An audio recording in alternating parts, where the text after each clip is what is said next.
con el alto auspicio de Relojes Oria, Barracal Propiedades, ventas inmobiliarias en la región interior de Valparaíso, Chile, y La Cocina de Verónica.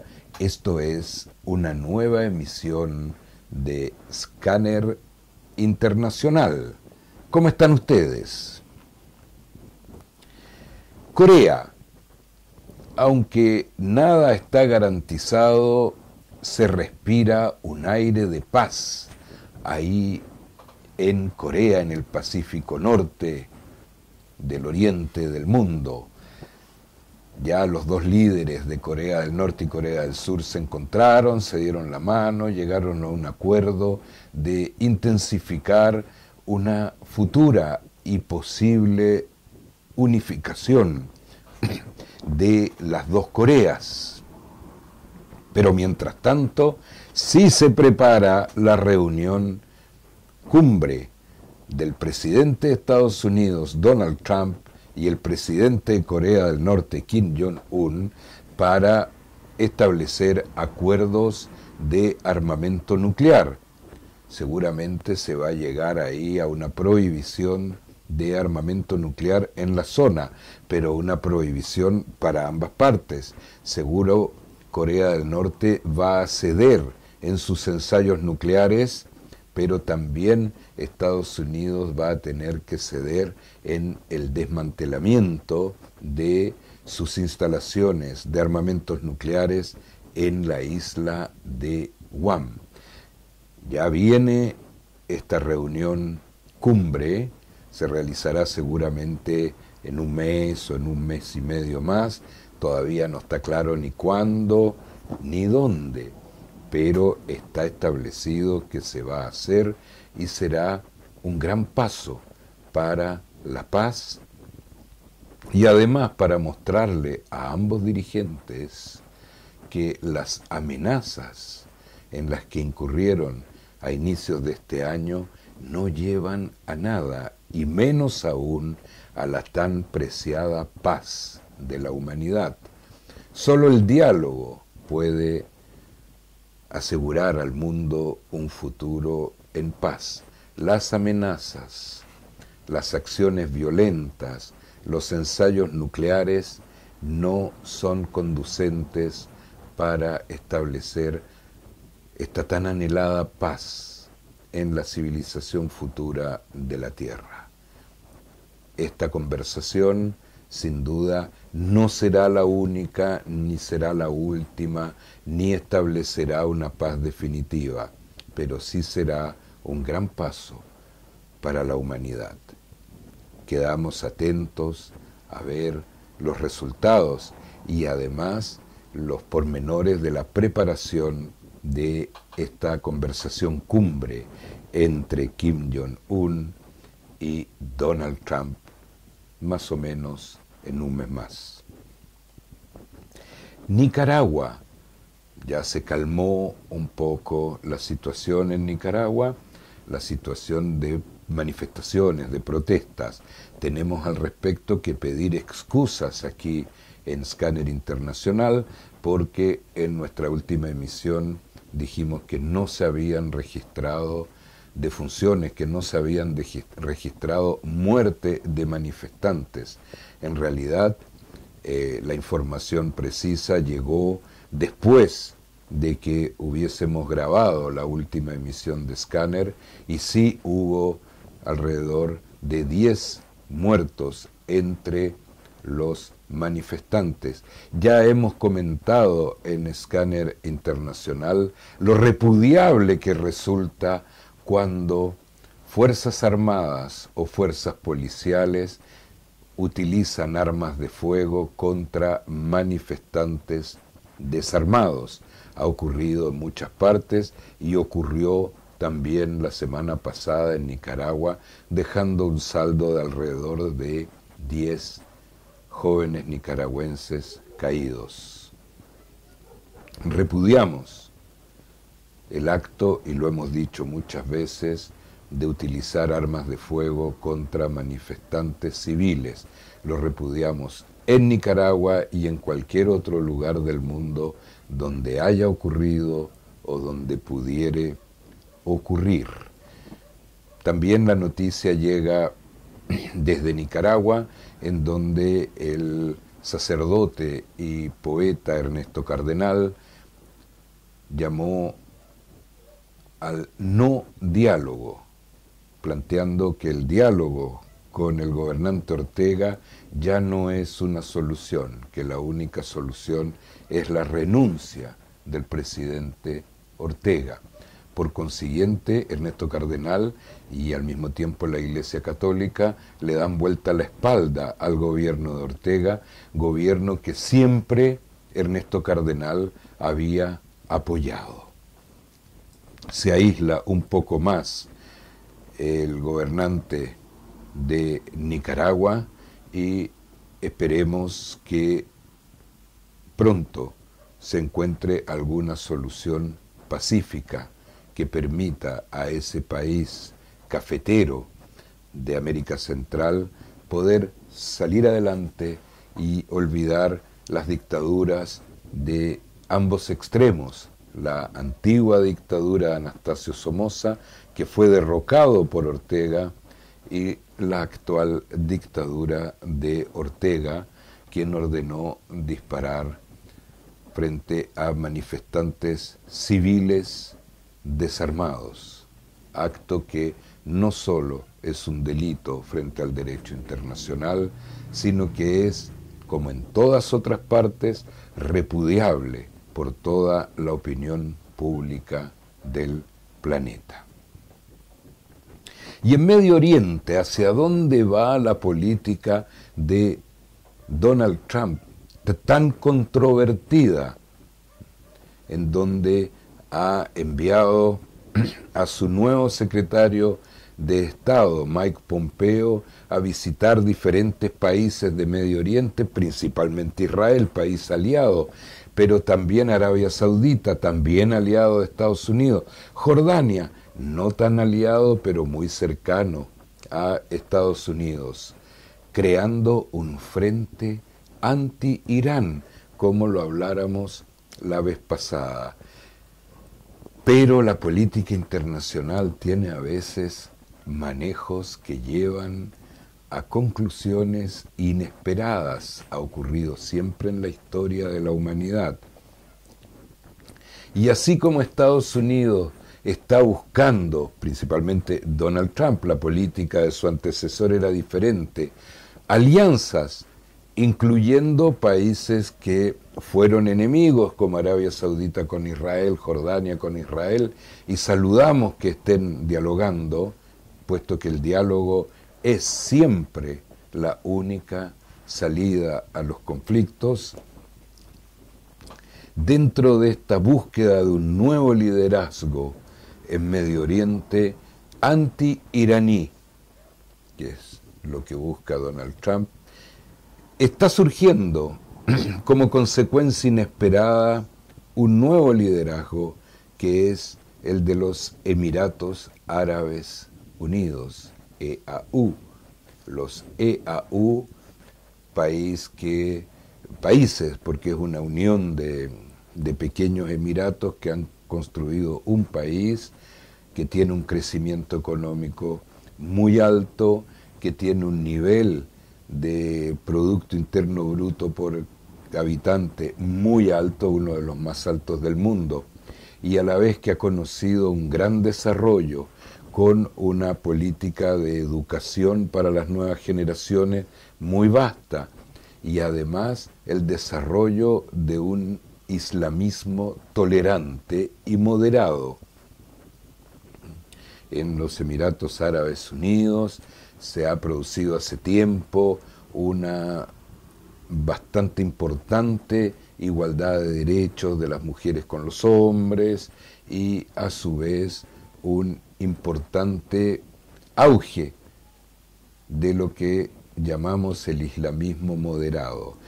De esta manera, los Emiratos Árabes Unidos, más conocidos en el mundo de toda la gente por tener la línea aérea que ocupa el número 1 en calidad en la actualidad, Emirates, también ha ido forjando un liderazgo dentro del mundo musulmán, tanto de Medio Oriente como del Golfo Pérsico.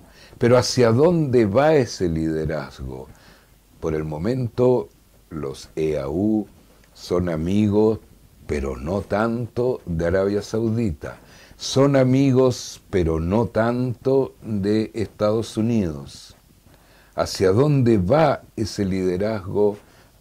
Creemos que es una arista del problema que se le está escapando a Donald Trump y a sus asesores, puesto que no sabemos si este liderazgo de los EAU va a apoyar o no a Estados Unidos en su frente anti-Irán.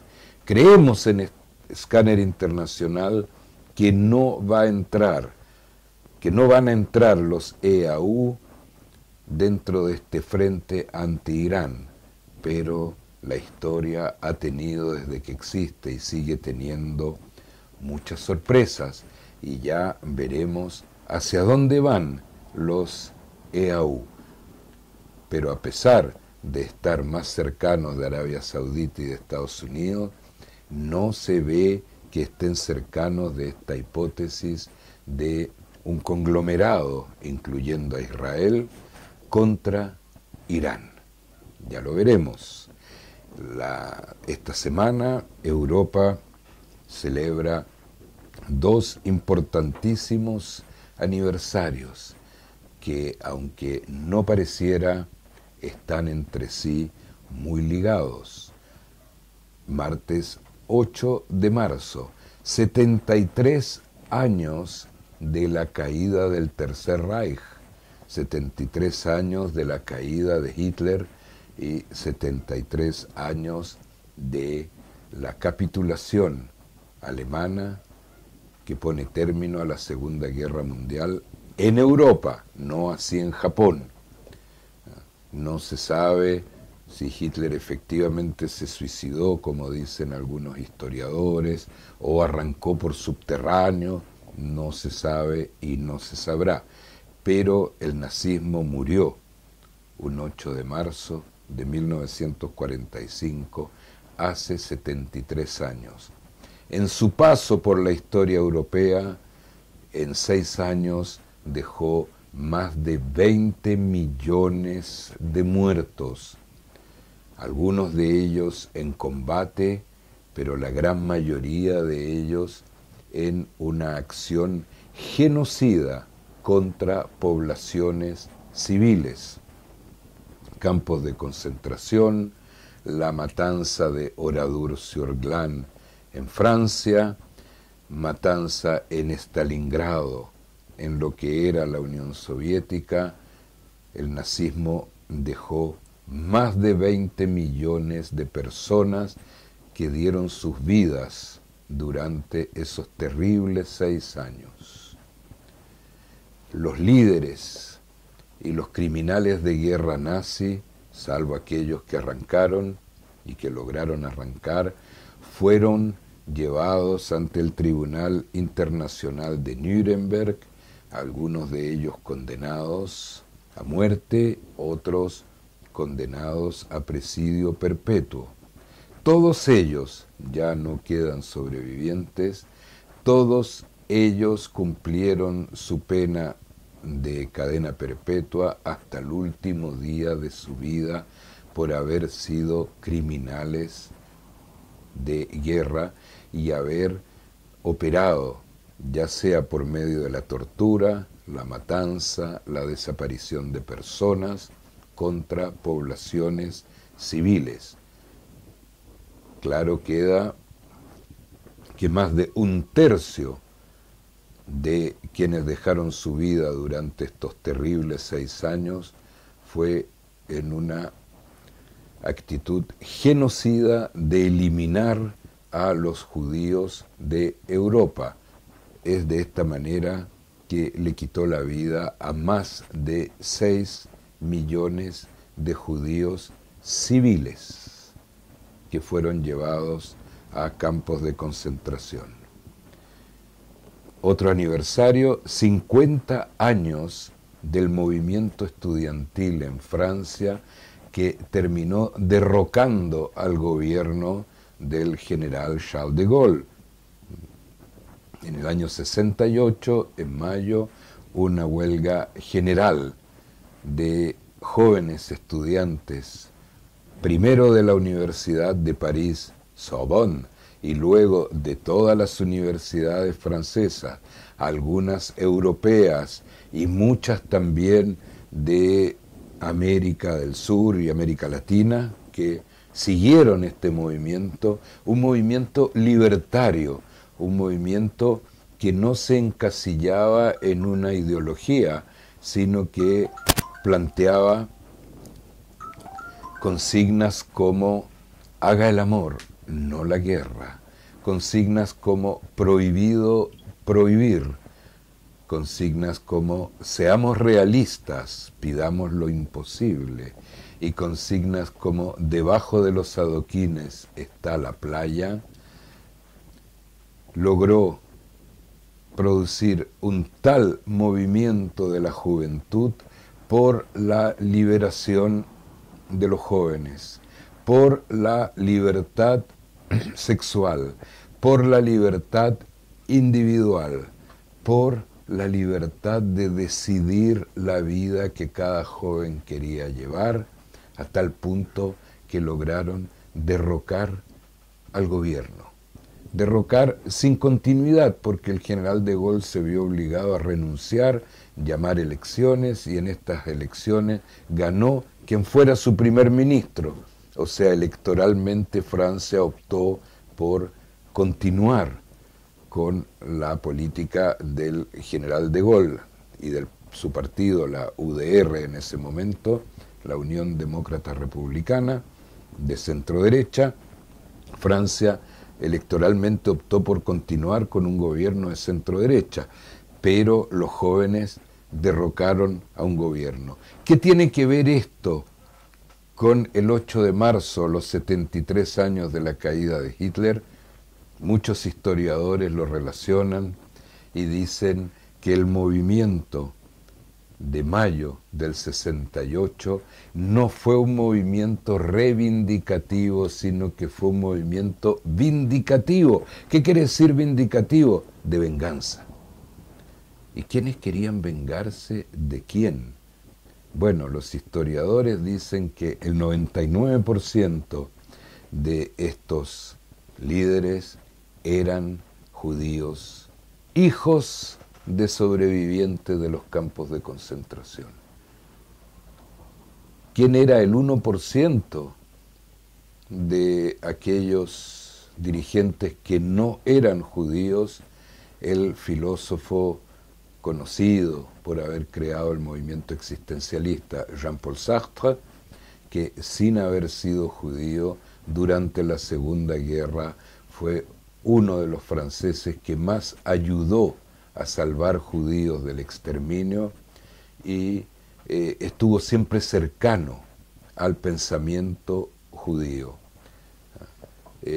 Profesores de la Sorbonne, que ya no eran estudiantes, como Lacan, Levi-Strauss, Greimas, etcétera, judíos, apoyaron 100% el movimiento. No solo apoyaron, sino que se integraron como adultos a encauzar el movimiento de estos jóvenes dirigidos por Daniel Cohn-Bendit y que lograron terminar con el gobierno de quien fuera el gran héroe nacional en la derrota del nazismo en mayo del año 45. Dos aniversarios muy importantes, y lo que le da un poco la razón a los historiadores que han dicho que fue un movimiento vindicativo y no reivindicativo, o sea, una venganza de los hijos de sobrevivientes de campos de concentración contra el sistema que permitió la llegada del nazismo en todos los países de Europa, frente a una invitación del presidente Macron para ir el 8 de mayo al Palacio de Gobierno a celebrar estos 50 años, todos los dirigentes, Gilbert Trigano, Daniel Cohn-Bendit, Alain Krivine, los más importantes, decidieron no participar en la celebración, ni tampoco hacer otra celebración. Simplemente respondieron que por otros compromisos no podían asistir a la celebración oficial del movimiento de una generación que le dio mucha luz al mundo y que sin duda se encuentra en el origen de muchos movimientos por la libertad en todos los aspectos que existen hasta el día de hoy. Podríamos hablar horas al respecto, pero ya es hora de despedirnos. Que estén ustedes muy bien.